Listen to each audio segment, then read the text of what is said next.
সপ্তাহের একটা দিন আমি রাখি বাড়িঘর পরিষ্কার করার জন্য। আজ হচ্ছে সেই দিনটি। তাই সকাল সকাল উঠে হাত মুখ ধুয়ে ফ্রেশ হয়ে আমি চা খেয়ে লেগে পড়লাম বাড়িঘর পরিষ্কার করতে। সমস্ত ঘর বাড়ি ঝুল ঝেড়ে যত ফার্নিচার আছে সমস্ত কিছু আমি মুছে আজকে আমি পরিষ্কার করে ফেলেছি।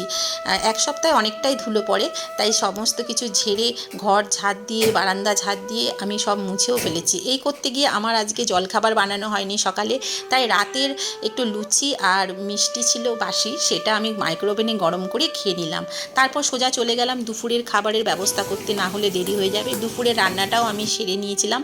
দুপুরে রান্না করার পরে সকালবেলা কেচে দিয়েছিলাম সেই জামাকাপড়গুলো, নামিয়ে নিয়ে এসে যত রান্নার বাসন সব মেজে চান করতে চলে গেছিলাম। চান সেরে ছাদে নিয়ে এসেছিলাম দুপুরের খাবার। আজকে দুপুরে ছিল ডাল, চিংড়ি মাছের বড়া, লাউ শাক ভাজা আর ডিমের ঝোল। তারপরে গাছে একটা ফুল দেখলাম শুকনো হয়ে গেছে একটু, সেটা নিয়ে এসে একটা বাটিতে জল দিয়ে আমি সমস্ত পাপড়িগুলো দিয়ে সুন্দর করে সাজিয়ে সন্ধে দিয়ে দিলাম। কেননা এইভাবেই আমি সাজিয়ে ফেলি, ঘরটা দেখতে ভালো লাগে। আজকে এই পর্যন্তই, টাটা।